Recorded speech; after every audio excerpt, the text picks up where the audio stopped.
life, that's a good thing. But I think getting a PhD, you can think of it as just an exercise of being a little bit ambitious in your life. Try something a little bit harder, and then see if you can get through it. If you are interested. If you are not interested, we don't have this conversation. If you are interested and you are capable, I think it's a worthwhile exercise to exercise your ability to have ambition and carry it out. Right? So of course, like people who get tenure, there are two kinds of people. There are two kinds of tenure criteria. Tenure means that you get like a permanent employment in a university, right?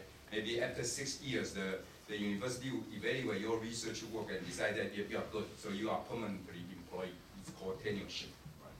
And typically, tenure criteria, like in the United States, there are two kinds of schools, right? So there are schools that say that if you do a lot of good work and you write a book on your own work, and maybe that's good enough to get your tenure. That's one. And then there are another criteria, more sort of like other ambitious criteria, is that you have to do enough good work so someone would write a book about your work. Then you deserve a tenure. Right? So that's a different kind of system. Right? So here is all about like impact. Right? You have to do something that has impact. Here is about your technical work. You do a lot of technical work and you write a book. And maybe you can impress people in your community because you do good work. But then, of course, there are people who think a little bit more ambitious, saying that no, that's not good enough. At the end of the day, it's about impact. And then if the impact is big enough that actually interests someone to write a book about your own work, that should say something about it. Right? So I think this is all. What I'm trying to get at is that think of it as a challenge, and then see if you can go through this challenge. So I'm going to give you like 2 of my role models just to motivate. So to hopefully there are people who are, I don't think they are good examples of why you should get a PhD. I'm just saying that those 2 happen to have a PhD, and they are of course very excellent, right? So I cannot say just because getting a PhD you can become that. This is not what I meant. I'm just hoping that we can have a really good role model, and then maybe you can think about it. Maybe I can become like, I don't know, 20% of that guy. And that's not too bad, right? So it's a good thing to think about it. So the first guy is this guy called John Hennessy. Okay? John Hennessy is someone who gets a computer science PhD from my university, Stony Brook University. So right now he's the president of Stanford University. Right? Turns out to be, if you are taking this computer architecture course, I'm sure this is the textbook that you are using. If not, then I will be very surprised. That Hennessy is this Hennessy, right? And then the other guy is, of course, Dave Pellison. He's in Berkeley, right? So what does John Hennessy do? So he's a founder of MIPS and Ethos. So MIPS is, we all know that you have the RISC architecture, right? And then MIPS is one of the companies that is based on this RISC architecture and produce processor and so on. Right? Ethos is a wireless LAN company, right? So he's a founder of both of these companies. And both companies are relatively successful, not wildly successful, but relatively successful.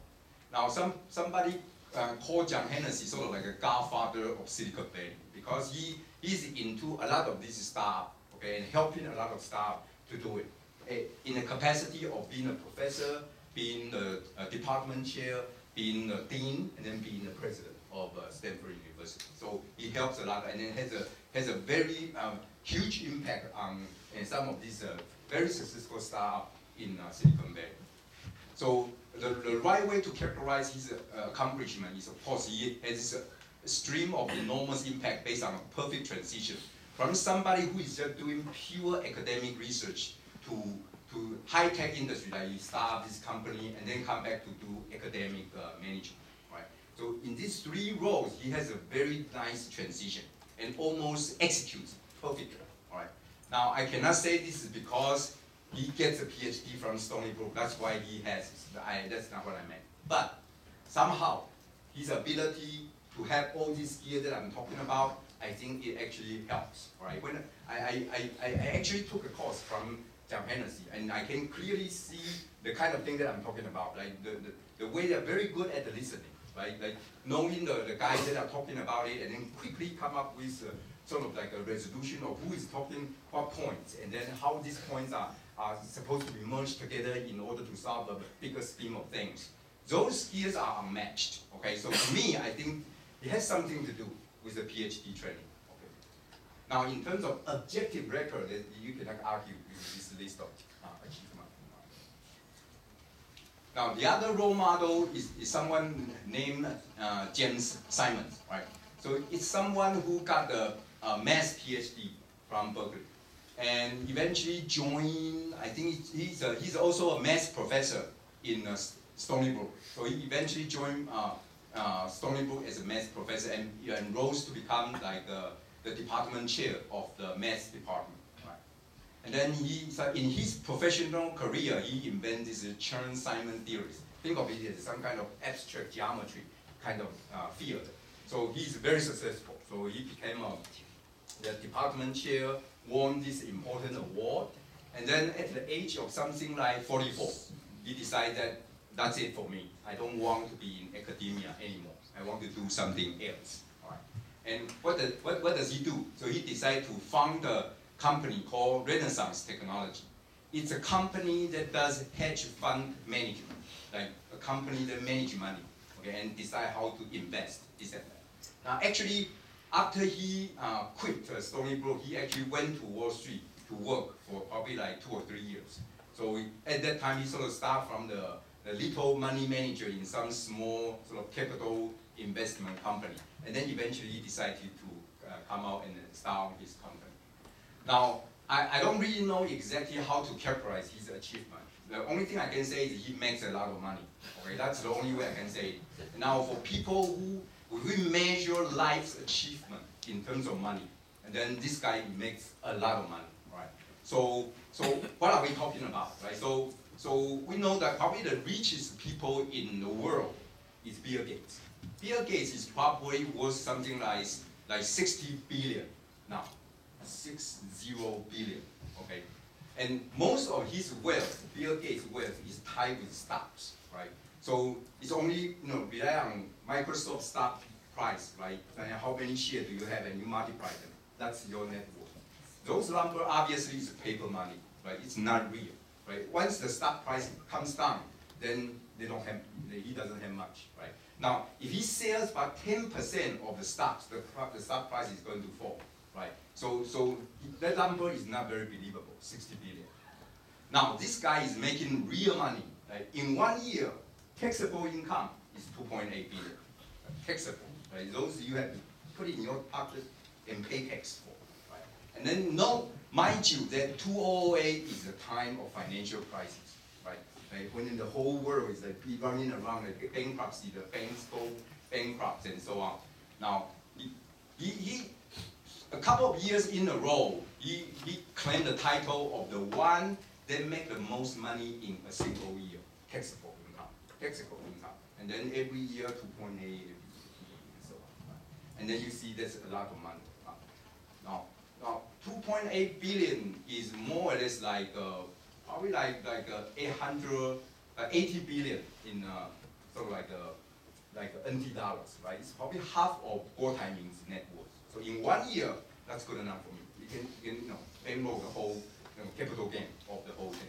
Now, I'm not encouraging you guys to say that you should go for something like this. That's not what I meant. I'm just saying that to go from someone being in a relatively abstract and bizarre field, like a math, and even in math, is doing like somewhat exotic field, like abstract geometry. And in the middle age, and then decides that that's not for me. I decide to switch field, and then decide eventually they can accomplish this. I thought that's very incredible, right? For someone who can do that. Now, I cannot believe, once again, I cannot say that because he gets a PhD, that's why he can do this transition. I cannot honestly say that. But I like to think that having a PhD has something to do with this. Okay, has something to do to be able to switch from a very abstract field to a very sort of cutthroat field of money making or investment. Right? So for example, once he has this so much money, what does he do? He probably make a lot of donation to Stony Brook, of course. Like in 1 year, Brookhaven National Lab is a national lab in US. their linear accelerator has a problem. The guy says, no problem, I give you 20 million, fix it. So it's not a problem, right? And then of course, her daughter has an autism problem, 自闭症 problem. And then he said, no problem, I'm going to take out 30 million, I'm going to create a research program. I want MIT guy does this, Harvard guy this, Stanford guy this, and solve this problem for me, right? So, that's all like the kind of the flexibility you get to have once you have a lot of money. But of course, you spend the money in the right way and to do things. Right? But to me, I'm saying that the guy is actually a man who is willing to throw aside past accomplishment. Right? You are very good in academia, and then you can relentlessly try to work his childhood dream. It turns out that if you read his biography, as a kid, he likes to trade things, to make money from the friends and so on. Do some little trade and make money along the process. So apparently he has a gift of doing something like that, and he enjoys doing it.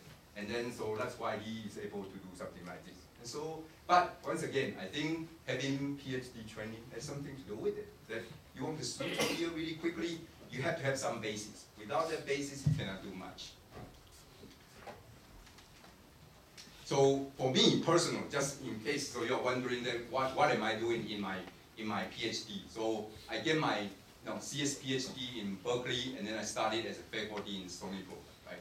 And then in 2001, I actually have it. It turns out that in 2001 is when George Bush becomes the president, right?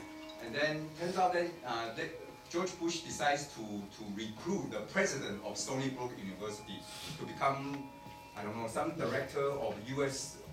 This particular Office of Science and Technology Policy in the U.S. President's executive office, right? And then they need the computer science people, and then the department recommends me to do it, right? It turns out that I'm not qualified to do it, so I have a brief stint in doing something for almost get to meet the president, but essentially doesn't make it. In 2006, I have a chance to work for DARPA, which is sort of a defense research organization in US. And then in 2007 and 2009, I worked for Symantec Research Lab in their sort of core research lab, become the director of their core research lab. And then from 2009 on, I sort of worked for each. Now, to me, I thought it's an interesting journey in a sense that I get to experience different kinds of things in largely different areas, right? So for example, in the case of DARPA, it's a matter of giving out money. We have to organize a research program and decide who is doing what. And then we decide then how much money to give each group, and eventually we want to accomplish a certain goal. Now, in Symantec Research Lab, we used to work on security related stuff, and that really opened my eyes about what industrial security products are all about, and then how are the emphasis in industrial research, industrial security products different from sort of more academic research. There's an interesting story about this. Like the reason that I landed this particular job is that I gave a talk at the Symantec Research Lab. So at that time, of course, I'm very proud of the security research that I'm doing, and I'm trying to sell them my idea. So of course, like what all the academic people would do. But then at the end of the talk, the director of the lab says that, okay, Professor Che, you are doing a very good work, better than most of the professors that come in to give a talk. But still, your research is still not practical enough, right? It's not about the quality. It's just not very practical. We cannot really use your technology in our product. And then of course I show sort of I'm not really particularly happy with that particular comment, right? So I'm sort of saying, what we do like Windows binary. We're not doing like Linux, right? Not only is not Linux, it's Windows. Not only is it Windows, it's a Windows binary. We can manipulate the Windows binary doing this and that. And then still the guy says that it's not very practical. So I'm sort of like not very happy with that particular comment. And the director seems to be able to detect my unhappiness and then say that, okay, if you don't believe me, why don't you come work for us? Then you believe what I'm saying, all right? And it just so happened there's an opening there. There's a core research group happened to have a position opening. leader's position open in there. So I say, okay, my tenure, my sabbatical leave is up, so I'm deciding to join Symantec for like 2.5 years. And then in the end, when I later on going to leave the lab, the director stopped me and say, what do you think?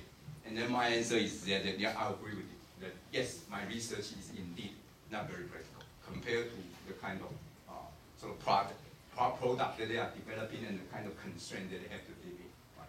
So that to me is an interesting experience, right?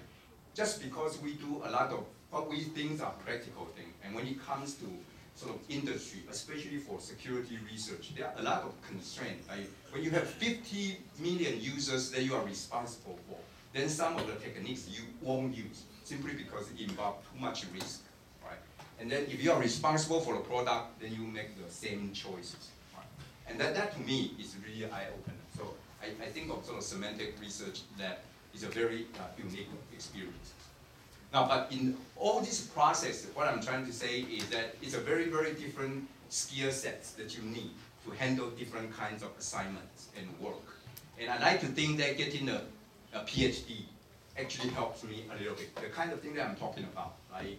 You know the general, the basic techniques to solve problems, and you can organize the project and the research program, and you can describe them in writing and in verbal communication, and so on, and everything. All these things is a whole package. Now, if you want to get the package, I'm not saying that getting PhD is the only way to get it, but it's a very good way to get it, right? And if you don't have that, too bad. That, it's still possible to have a master's degree to go some lengths, but having a PhD would be easy to do that, to do the kind of thing that I think that people with this kind of experience tend to have to do in their life. Okay? So final words. So of course, the whole point of this talk is to share with you, right, our experiences, right? That what kind of price you have to pay to get a PhD, and then of course you ask yourself, if you are interested, is it really worth it, right? So the answer is of course it depends, right? It really depends on what you want to do. But I think it's a worthwhile question to ask yourself. What do you see yourself, like 30 years from today, from you graduate from school? Like, what do you want to be, right? From there, maybe it's very clear, right? So for those of you who want to become like a serial entrepreneur, like you just want to start a company, new venture, doing this new company, little group on, this and that, small idea apps, do this, do that, start a company, that's enough for you. You probably shouldn't think about it. PhD doesn't get you anywhere, right? It's probably a waste of time. Or you are not really into computer science at all, right? The reason you are here is because maybe, for whatever reason you end up living in here, but you decide maybe you want to move to different field, maybe open up a little restaurant or doing this and that. So that's career changer, right? So that's no brainer. Or maybe you just want to end up being a low or middle engineer manager. Right, so that's your life. Like you probably just get moved up because of seniority, and you move up to become a little and middle engineer manager. You probably can get by without having a PhD degree. Or you want to go to sales and marketing track. That's also a very popular choice, right? After you become an engineer for like a couple of years, then you say, maybe I want to move up to sales and marketing. Those are sort of like non-technical track. And with some technical background, you will help a little bit. And yes, in those tracks, you don't need PhD. But if you picture yourself to become like somebody like a VP of engineering in a high-tech company, right? Getting a PhD will definitely help. If that's your career goal, then I think getting a PhD is worthwhile. So this brings down to the final question, that maybe you are interested, but you are concerned that getting a PhD is too much a price, right? Maybe you have to spend like 5 to 6 years without any full-time income, and then you cannot have anything concrete to put on your resume during the 5 to 6 years. Maybe it's just a waste of the best time of your life.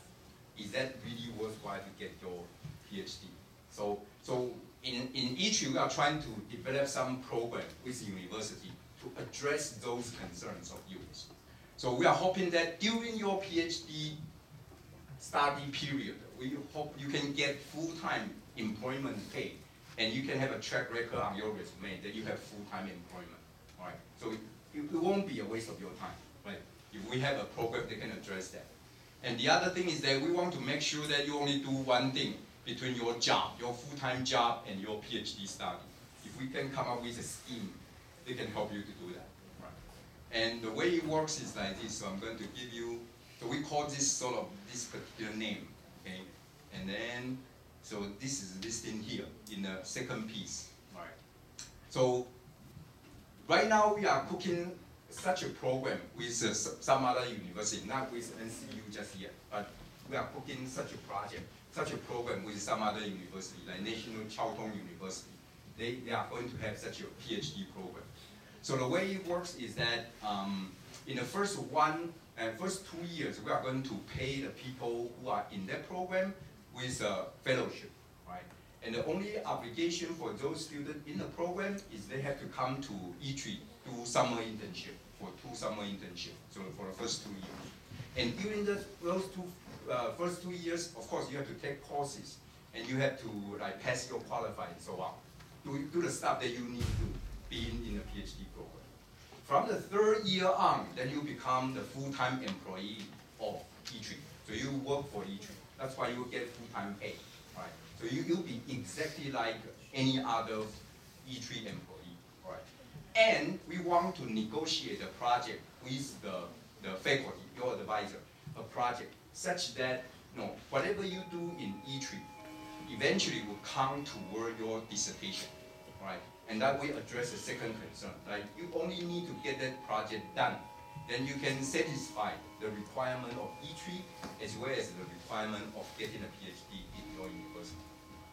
So that's what we are trying to do. So like I say, this particular program would try to balance between publication requirement and industrial impact. We think that if a PhD can create something substantial that have industrial impact, it should be as good as something that gets some number of publications. Right? So, and like I say, we want to structure the program in such a way that we increase the matriculation rate of the PhD program. With such a program, maybe some of you who are thinking about doing PhD but are concerned that you may lose a couple of years of income, those issues will be gone.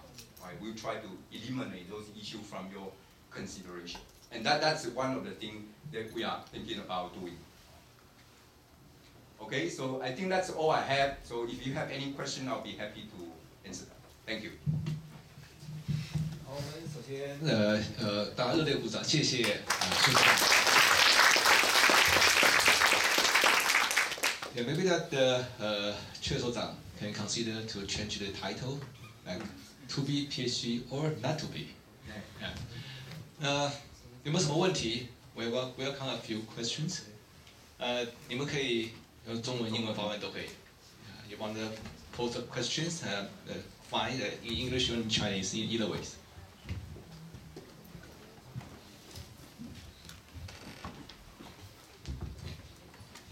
Thank you, Professor, for being with us. And I have 2 questions. My first question is, what is the perfect time to do a PhD? I mean, whether we should go for a PhD after completing master's directly, or we should join a company to expose some technical knowledge, some practical knowledge, and after that we should join our PhD. And my second point is, I heard that many people are doing part-time PhDs. So what is the difference in terms of quality with a part-time PhD and a full-time PhD? Thank you. Okay, so regarding the first question, so usually my recommendation is always go straight to PhD. So it's not like an MBA. You really need to go to get a business experience and then come back. I think, especially in Taiwan, the kind of experience you get in industry usually are not very useful for your PhD, unless you work for E3. Okay, this is not for self-advertisement, but in general industry, probably doesn't help you that much, right? And on top of that, there's the issue of determination. Usually, once you go to industry, it's very difficult to let go. The lifestyle is different. right? You have money, you spend on something, get your car, do that, this and that, and now you ask you to come back to school. It's very difficult.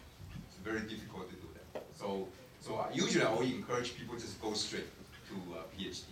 And the second thing is about part-time and part-time and full-time. Of course, we are talking about full-time, even in our program.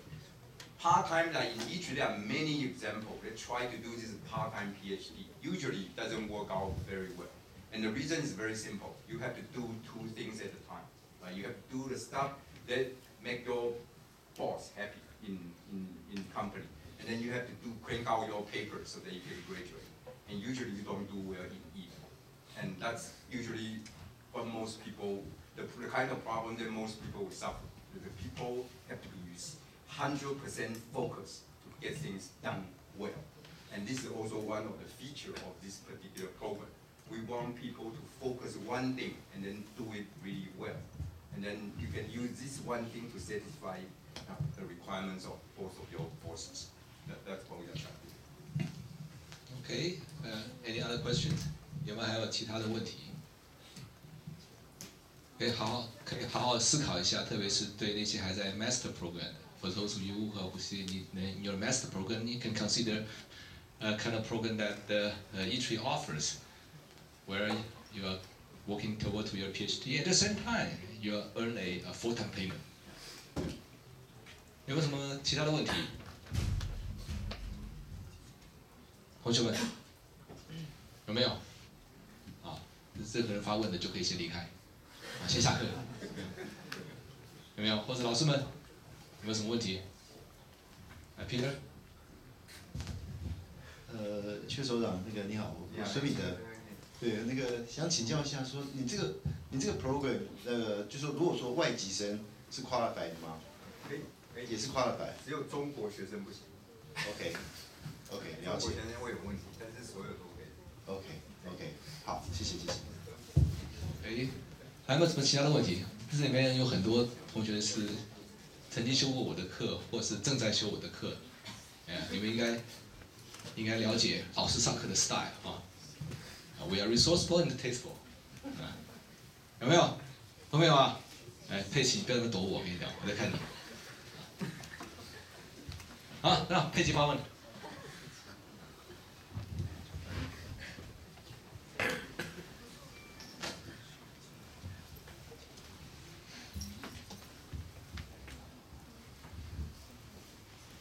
佩奇有没有问题？没有啊。好 ，OK， 好，对，你们有这个时候就看出什么叫好朋友哈。好了。哪里有问题？